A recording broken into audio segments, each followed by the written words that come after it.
Hi అండి. అందరికీ నమస్కారం. Welcome to my channel. ఈరోజు మన రెసిపీ వచ్చేసి అటుకులతో ఒక మంచి రెసిపీని ఎలా చేయాలో చూద్దామండి. ఈ రెసిపీని మనం ఉదయం ఎటువంటి హడావిడి లేకుండా టిఫిన్గా చేసుకొని చాలా చక్కగా హెల్తీగా ఈజీగా చేసుకొని తినేయచ్చు. చూడండి ఫ్రెండ్స్, ఈ అటుకులతో పోహా అనేది ఈ విధంగా పొడి పొడిగా రావాలంటే ఎలా చేయాలో చూద్దామండి. నేను దీనికోసం 1/2 కేజీ అటుకులను ఇలా లావుగా ఉన్న అటుకులను ఒక గిన్నెలో తీసుకున్నానండి. ఈ అటుకులలో ఏమైనా వడ్ల పొట్టు లాంటిది ఉంటే తీసి పడేయాలి. ఇప్పుడు ఈ అటుకులకు సరిపడా వాటర్ వేసుకోవాలండి. ఇలా నీళ్లు వేసుకొని అటుకులు మొత్తం మునిగే వరకు వేసుకోవాలి. ఈ విధంగా వేసుకున్న తర్వాత అటుకులను ఒకసారి శుభ్రంగా కడుక్కొని వాటర్ తీసేయాలి. ఈ విధంగా వాటర్ తీసేసిన తర్వాత మళ్ళీ సరిపడా వాటర్ వేసుకొని అటుకులను 30 సెకండ్స్ పాటు నానబెట్టుకొని ఉంచుకోవాలి. 30 సెకండ్స్ తర్వాత వాటర్ తీసేసి ఈ విధంగా 2 చేతులతో అటుకులను తీసుకొని వాటర్ మొత్తం పిండేసి అటుకులను మరొక ప్లేట్లోకి వేసుకోవాలి. ఈ విధంగా అన్ని అటుకులను వాటర్ పిండేసి మరొక ప్లేట్లోకి వేసుకోవాలండి. అప్పుడే పోహా అనేది పొడి పొడిగా వస్తుంది. చూడండి ఫ్రెండ్స్, ఈ విధంగా పొడి పొడిగా వచ్చాయి. ఈ అటుకులను ఒక 1 మినిట్ పాటు పక్కకు పెట్టుకుందాము. ఇంతలో పోపు కోసం నేను ఒక పెద్ద సైజు ఉల్లిగడ్డ, ఒక 4-5 పచ్చిమిర్చి, అలాగే ఒక పొటాటో, ఒక ఆలుగడ్డ తీసుకున్నాను. ఈ విధంగా ఆలుగడ్డను కూడా పొట్టు తీసేసి చిన్న చిన్న ముక్కలుగా కట్ చేసుకొని పెట్టుకోవాలి. ఒక నిమ్మకాయ, కొద్దిగా కరివేపాకు కూడా తీసుకున్నాను. ఈ విధంగా అన్నీ చిన్న చిన్న ముక్కలుగా కట్ చేసుకొని పెట్టుకోవాలి. అలాగే కొద్దిగా మినపప్పు, శనగపప్పు, 2 టేబుల్ స్పూన్ల పల్లీలు, కొంచెం జీలకర్ర, ఆవాలు కూడా తీసుకున్నాను. ముందుగా నేను స్టవ్ ఆన్ చేసుకొని ఒక కడాయి పెట్టుకొని అందులో 2 టేబుల్ స్పూన్ల ఆయిల్ వేసుకున్నానండి. ఈ పోహాకి ఆయిల్ అనేది ఎక్కువగానే పడుతుందండి. ఆయిల్ కొంచెం వేడయ్యాక జీలకర్ర వేసుకోవాలి. ఇలా జీలకర్ర వేగిన తర్వాత పల్లీలు వేసుకోవాలి. తర్వాత మినపప్పు, శనగపప్పు, పల్లీలు, పచ్చిమిర్చి కూడా వేసుకోవాలండి. పల్లీలు కొద్దిగా ఫ్రై అవ్వాలండి. ఫ్రై అయిన తర్వాతనే ఇవన్నీ వేసుకోవాలి. ఈ విధంగా ఆనియన్స్ కూడా వేసుకోవాలి. ఇవన్నీ వేగిన తర్వాత మనం కట్ చేసి పెట్టుకున్న ఆలుగడ్డ ముక్కలు వేసుకోవాలి. అదేవిధంగా కరివేపాకు కూడా వేసుకోవాలి.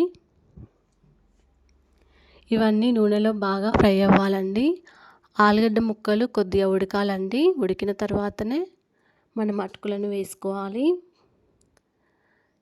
చూడండి ఫ్రెండ్స్, ఈ విధంగా ఫ్రై అయిన తర్వాత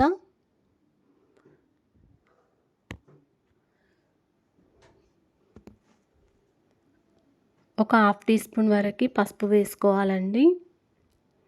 పసుపు మొత్తం ఆనియన్ ముక్కలకి, ఆలుగడ్డ ముక్కలకి పట్టే వరకు ఈ విధంగా కలుపుతూ ఉండాలి.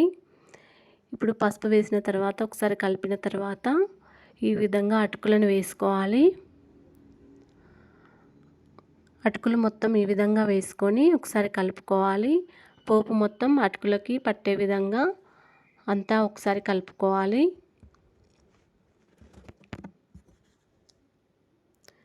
పోహా అనేది చూడండి ఫ్రెండ్స్ ఎంత పొడి పొడిగా అయిందో.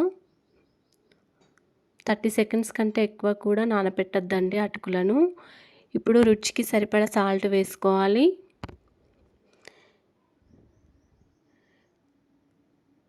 మనకి నచ్చితే ఇందులో కారమైనా వేసుకోవచ్చండి.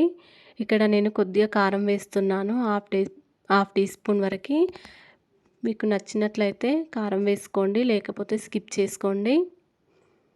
నేను కొద్దిగా కారం వేసుకొని ఈ విధంగా కలుపుకున్నాను.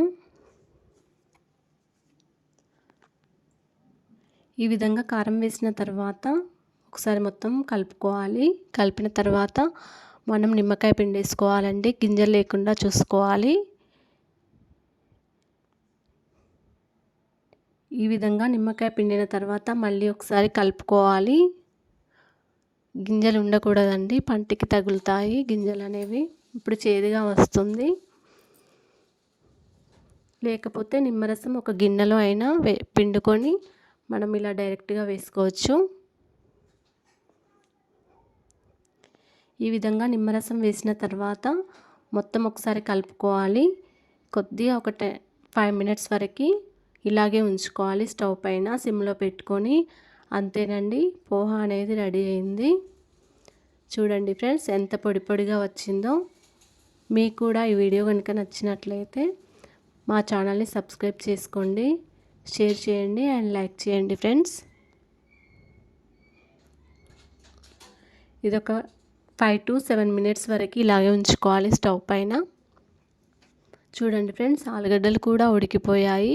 నిమ్మరసం వేయడం వల్ల ఇది చాలా టేస్టీగా ఉంటుందండి. అంతేనండి, పోహా రెడీ అయింది. మీరు కూడా ఈ విధంగా ఇంట్లోనే ఈజీగా ఒక హెల్తీ బ్రేక్ఫాస్ట్ని చేసుకొని తినేయండి. మా ఛానల్ని సబ్స్క్రైబ్ చేసుకోండి. Thank you friends. ధన్యవాదములు.